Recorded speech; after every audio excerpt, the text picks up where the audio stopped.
Perkenalkan, nama saya Maria Salsabila Ramadhani dengan NIM akhir 074. Saya dari kelompok 3. Perkenalkan, nama saya Olivia Nisa Ditami Tambunan dengan NIM terakhir 076 dari kelompok 3. Hormon yang digunakan oleh kelompok 3 adalah menggunakan hormon testosteron.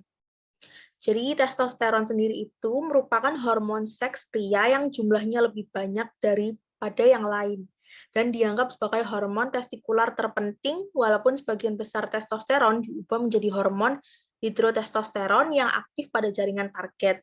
Nah, sekresi hormon testosteron sendiri ini oleh sel-sel Leydig dalam testis. Nah, testosteron sendiri ini berperan dalam seksualitas, pemudakan fisik, mental, dan penampilan laki-laki.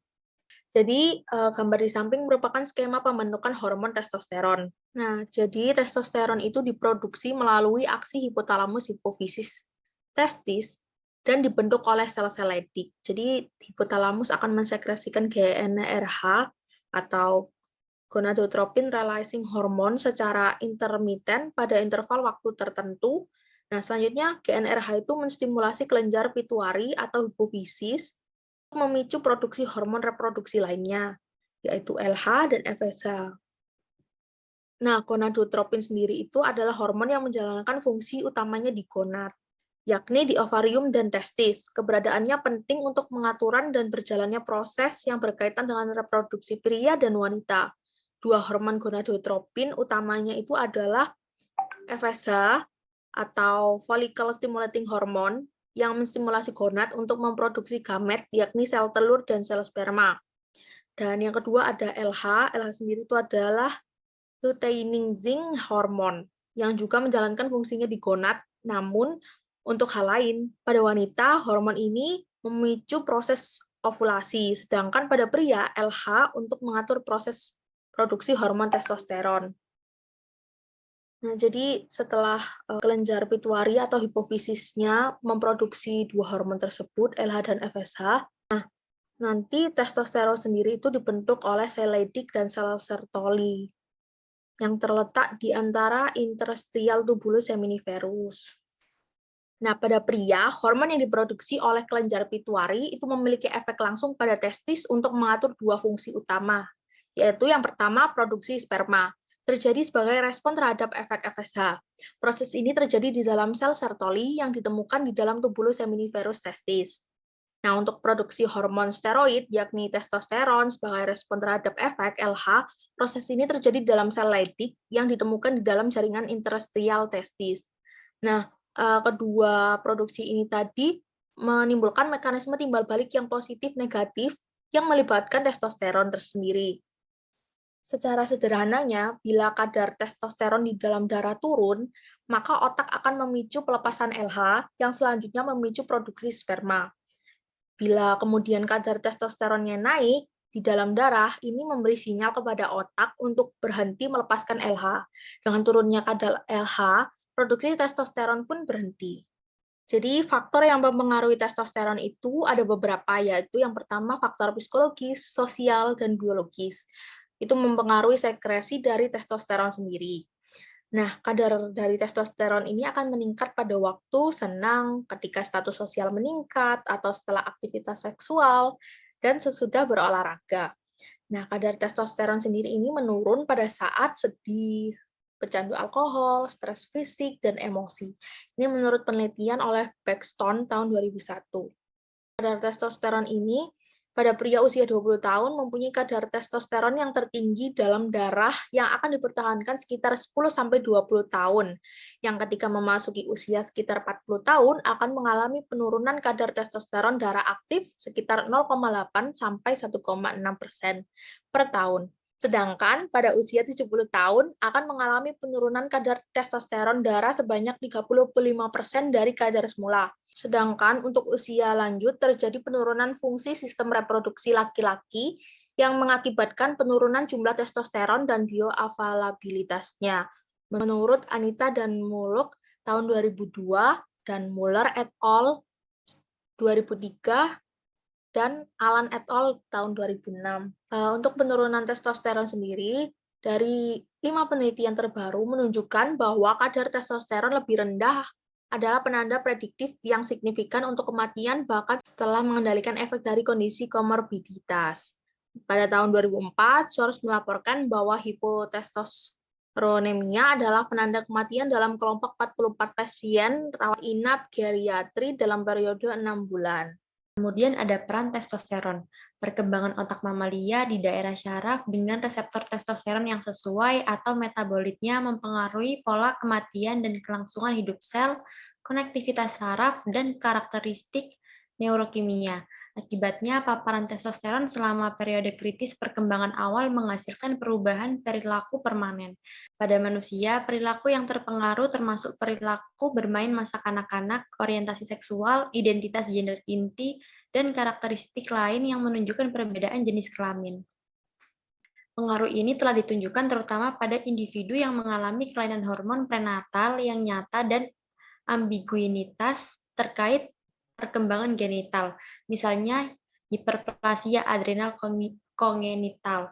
Misalnya, paparan testosteron tingkat tinggi sebelum melahirkan memiliki pengaruh besar pada perilaku anak, termasuk preferensi mainan jenis kelamin, sedangkan pengaruh pada identifikasi gender inti dan orientasi seksual kurang dramatis. Selain itu, tampaknya pada sedikit atau tidak ada pengaruh testosteron prenatal pada kemampuan rotasi mental, meskipun kemampuan rotasi mental menunjukkan perbedaan jenis kelamin yang nyata menurut Hines 2006. Kemudian, studi yang meneliti efek testosteron pada perkembangan mamalia biasanya melibatkan manipulasi kadar hormon selama periode kritis awal kehidupan.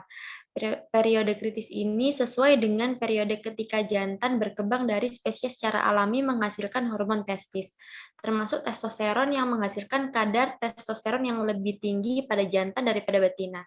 Periode yang tepat ketika periode kritis ini terjadi berbeda dari satu spesies ke spesies berikutnya.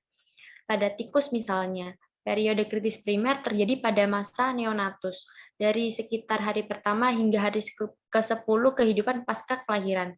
Sebaliknya, pada monyet rhesus, periode kritis yang sesuai terjadi sebelum kelahiran. Oleh karena itu, periode ketika memanipulasi hormonal mempengaruhi saraf dan perilaku perkembangan berbeda untuk kedua spesies ini. Prenatal pada monyet rhesus, tetapi postnatal pada tikus. Pada hewan pengerat dan primata bukan manusia, mengekspos hewan betina yang sedang berkembang ke tingkat testosteron yang tinggi, misalnya dengan menyuntikkan hewan betina yang sedang hamil atau tidak dengan hormon, meningkatkan tingkat perilaku khas jantan berikutnya. Pada tikus misalnya, satu suntikan testosteron pada hari kelahiran menghasilkan hewan betina yang menunjukkan peningkatan tingkat permainan kasar, perilaku yang biasanya lebih umum pada remaja jantan daripada remaja betina. Demikian pula tikus betina yang diobati dengan testosteron pada masa neonatus menunjukkan peningkatan kapasitas untuk perilaku seksual khas laki-laki dan penurunan kapasitas untuk perilaku seksual khas perempuan di masa dewasa. Kemudian menghilangkan testosteron pada tikus jantan yang sedang berkembang, misalnya dengan pengebirian neonatus. Memiliki efek sebaliknya, yaitu mengurangi perilaku khas jantan dan meningkatkan perilaku khas betina. Efek yang sebanding pada kedua perilaku bermain remaja dan perilaku seksual di masa dewasa terlihat setelah manipulasi testosteron prenatal pada monyet rhesus. Kemudian ada kelainan yang dapat ditimbulkan oleh testosteron, yaitu congenital adrenal hyperplasia atau CAH, yang mempengaruhi pertumbuhan dan perkembangan normal anak. Congenital adrenal hyperplasia atau CAH juga disebut dengan adrenal congenital syndrome adalah kasus yang sering muncul dalam kelainan endokrin yang berhubungan dengan kelainan genetik yang disebabkan oleh tingginya kadar testosteron pada awal kehidupan. Gejala yang dapat dilihat adalah pada bayi yang termasuk genitalia ambigu pada anak seperti anak perempuan dan penis membesar pada anak laki-laki. Penelitian pada anak perempuan dan perempuan yang mengidap CAH menyatakan testosteron pada perkembangan perilaku manusia seperti bermain khas laki-laki, termasuk peningkatan preferensi untuk mainan yang biasanya dipilih oleh anak laki-laki seperti kendaraan dan senjata, peningkatan preferensi untuk anak laki-laki sebagai teman bermain, dan peningkatan minat bermain kasar. Untuk penanganannya dapat berupa obat hormon pengganti, dan juga bedah rekonstruksi menjadi pilihan untuk anak perempuan. Kemudian ada bahaya prohormon testosteron. Dalam penelitian yang dilakukan oleh Gregory et al. Pada tahun 2012, banyak beredar prohormon testosteron seperti androstenediol, dan dehidropiandosteron atau DHEA atau suplemen hormon steroid lainnya yang telah banyak dipasarkan sebagai suplemen nutrisi penambah testosteron dan pembentuk otot. Penelitian hingga saat ini menunjukkan bahwa penggunaan suplemen nutrisi prohormon tidak menghasilkan efek anabolik atau ergogenik pada pria. Selain itu, penggunaan suplemen nutrisi prohormon dapat meningkatkan resiko konsekuensi kesehatan yang negatif, karena sistem endokrin diatur melalui serangkaian kompleks umpan balik negatif dan positif dan proses umpan maju, di mana perubahan konsentrasi plasma dari satu hormon dapat mengubah produksi hormon yang sama atau lainnya dengan menghambat atau merangsang enzim dan sekresi penghasil hormon. Misalnya, peningkatan konsentrasi testosteron serum dapat mengakibatkan penurunan bagian hipotalamus dari hormon pelepas gonadotropin, yang dapat mengurangi sekresi hipofisis dari hormon gonadotropin lutein atau LH dan hormon perangsang folikel atau FSH, sehingga mengakibatkan penurunan spermatogenesis dan penurunan testis. Berikut adalah daftar pustaka yang kami gunakan untuk mereview jurnal dan juga menyusun materi pada kesempatan kali ini. Sekian kami dari kelompok 3. Terima kasih. Kurang lebihnya mohon maaf. Wassalamualaikum warahmatullahi wabarakatuh.